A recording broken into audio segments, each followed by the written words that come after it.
చందు గారు మీకు అలాగే ప్యానల్లో ఉన్న విజయకిరణ్ గారికి, సుజాత గారికి, విజయలక్ష్మి గారికి అందరికీ నమస్కారం అండి. అలాగే ప్రైమ్ టీవీ ప్రేక్షకులందరికీ కూడా నమస్కారాలు. ఈరోజు జగన్మోహన్ రెడ్డి గారు చేసిన పర్యటన రైతులను పరామర్శించడానికని బయలుదేరాడు. ఒక ప్రతిపక్ష పార్టీగా ఆయన వెళ్ళాలనుకోవటం తప్పులేదు, కానీ అది పరామర్శకు వెళ్ళినట్టుగా లేదు. ఒక వందల వేల మందితో ర్యాలీగా వెళ్ళటం ఏంటి? ఆ రకమైన ఎక్కడైనా చూసామా మనం? స్వతంత్రం వచ్చిన దగ్గర నుంచి ఎన్నో పార్టీలను చూసాం, కానీ ఒక విచిత్రమైన, ఇప్పుడు అధికారంలో ఉన్నప్పుడేమో సిద్ధం సభలు ఇలాగే జనాలను తోలి 100,000, 2,000, 3,000, 5,000 ఇచ్చి చేశారు. ఇప్పుడు ఒకటి చెప్తానండి చందు గారు. ఫస్ట్ ప్రభుత్వం ఏర్పడిన తర్వాత నెల తిరక్క ముందే మా దాచేపల్లి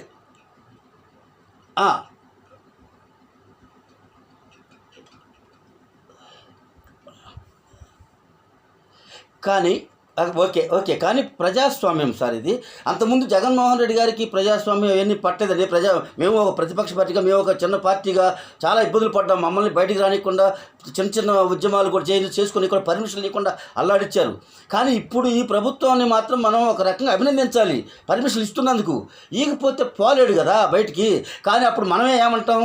ప్రభుత్వాన్ని విమర్శిస్తాం. ఆ విమర్శలు అక్కడ సీనియర్ నాయకుడు కాబట్టి, అనుభవం ఉన్న నాయకుడు కాబట్టి, రాష్ట్రానికి ప్రజలందరూ కోరుకున్నారు కాబట్టి ఆయన సీనియారిటీకి, ఆయన ప్రజాస్వామ్యవాదానికి నచ్చి ప్రజలు ఓట్లేసి గెలిపించారు. కానీ జగన్మోహన్ రెడ్డి గారు అధికారంలో ఉన్నప్పుడు ఇష్టం వచ్చినట్టు చేశారండి. అధికార మదం పైన చేశారనుకున్నాం. ప్రతిపక్షంలో వచ్చిన తర్వాత ప్రజల పట్ల, ప్రజాస్వామ్యం పట్ల కంటే ప్రజల పట్ల ముందు కన్సర్న్ చూపించాలి కదా. ఇవాళ వెళ్ళిన కార్యక్రమం ఏంటండి? అసలు ఆ వెళ్ళిన తర్వాత వాళ్ళని పరామర్శించే విషయం పక్కన పెట్టు, ముందు వాళ్ళ బోరేలు మొత్తం తొక్కి నష్టం చేస్తాడు. అంతకుముందు గుంటూరులో మిర్చి అడ్డుపోయినప్పుడు అంతే. అసలు ఫస్ట్ నుంచి చెప్తాను, 4 విషయాలు చెప్తాను నేను. దాచేపల్లి వెళ్ళినప్పుడు ఒక మనిషి వాళ్ళ పార్టీ వాళ్ళే ఎలక్షన్ ముందు దాకా వాళ్ళ పార్టీలో పాత గొడవలు ఉండి, అధికారంలోకి వచ్చే ముందు ఒకళ్ళు ఈ పార్టీలోకి వచ్చిన తర్వాత ఇద్దరు కలిసి చంపుకొని ఒకరు చచ్చిపోయాడని పరామర్శిపోయాడు, మంచిదే. కానీ అక్కడ కూడా విపరీతమైన జనాల్ని తీసుకెళ్ళిపోయి సీఎం అని అనిపించుకున్నాడు. తర్వాత ప్రభుత్వం వచ్చిన నెల రోజులు తిరగక ముందే ఢిల్లీలో పోయి ధర్నా పెట్టాడు. ఇవన్నీ ఇప్పుడు ప్రతిపక్షం అంటే వాచ్ డాగ్ లాగా ప్రభుత్వం పరిపాలన చేస్తున్న విధానాన్ని ఎక్కడ ఏ చిన్న లోపం వచ్చుద్దా చూసి వెంటనే మనం ప్రజల్లోకి వెళ్ళిపోయి మనం ప్రజలతో తరపున పోరాడాలని ఉండాలి. కానీ ఇదంతా ఇంటెన్షనల్గా వాళ్ళు ఒక స్కెచ్ చేసుకొని దాని ప్రకారం వాళ్ళ స్కెచ్ ప్రకారం నడుస్తున్నట్టుగా ఉంది. ప్రభుత్వం ఉన్నప్పుడు మీరు గమనించండి, ఏదన్నా ప్రజల మీద వ్యతిరేకత వస్తుంది అని ఒక చిన్న అభిప్రాయం రాగానే ప్రభుత్వం ఏం చేసేది? దాని మీద చిన్న గీత పెద్ద గీతలాగా ఎవరో ఒకరిని ఏదో ఒక పిల్లలకి ఏదో ఇవ్వడానికి వెళ్ళినట్టు వెళ్ళి అక్కడ పోయి 3 భార్యలు, 3 పెళ్ళిళ్ళు, కార్లు మర్చెట్టు మార్చుతాడు, నా ఇంటర్వ్యూ కూడా పీకలేరు, ఇలాంటి ఏదో ఒక పెద్ద డైలాగ్ అనేసరికి ప్రజలందరూ డైవర్సిటీ పాలసీకి అప్లై చేశాడు. ఇప్పుడేంటి? ప్రభుత్వం మంచి పనులు ఏదైనా చేద్దామనుకొని చేస్తున్నా ఇప్పుడేంటి? నిన్న చూడండి, విచిత్రం ఏంటంటే అసలు నిన్న దారుణమైన సాక్షి టీవీలో జరిగిన దాని గురించి నేను ఇప్పుడు మీతో 1-2 నిమిషాలు నాకు అవకాశం ఇవ్వండి, నా అభిప్రాయం పూర్తిగా చెప్తాను. 2 నిమిషాలు. ఏంటంటే సాక్షి టీవీలో డిబేట్ అండి. మీరు అంటే దీనికి కాదు, కానీ అది ప్రస్తావించను. ఈరోజు జరిగిన ధర్నాకి మేడం గారు, విజయలక్ష్మి గారు ఏమన్నారు? విజయలక్ష్మి గారు ఎదురు వాళ్ళు వచ్చి వాళ్ళు వచ్చి నిరసన తెలపటం ఏంటి అన్నారు. నిరసన తెలపడం ప్రజాస్వామ్య హక్కు. ఎందుకు నిరసన తెలిపారు? మీ సాక్షి టీవీలో జరిగింది డిబేటు. కేసీఆర్ డిబేట్ నిర్వహిస్తున్న మీరే చందు గారు ఒక మాట నేను పొరపాటు పట్టాడు ఇప్పుడు అమ్మట అట్ట తెలియదు కదా, అది వద్దులేండి అని. అలాగే ఆ రోజు కొమ్మినేని శ్రీనివాస్ గారు ఆపలా, ఆయన ఇంకా లేపాడు. ఏమన్నాడు? ఇంకా అది మీరు అలా అనకండి, మీ మీద పడి నీచంగా ట్రోల్ చేస్తారు. అదే కాకుండా అది నేను కూడా చూశాను, అదేదో పేపర్లో. అసలు ఆ మాట ముందు అంత రాజధాని అంటే అందరిదండి, 5 కోట్ల ఆంధ్ర ప్రజలది రాజధాని.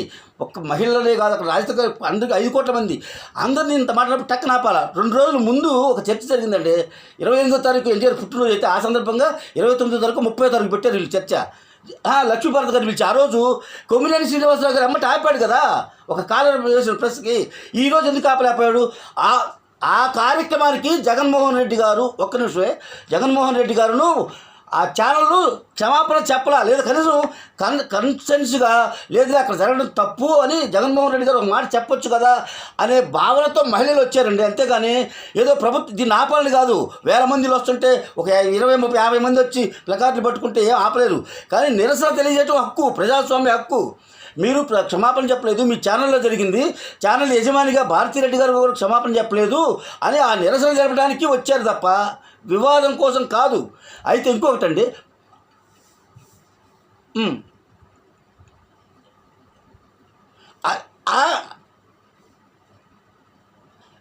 అవును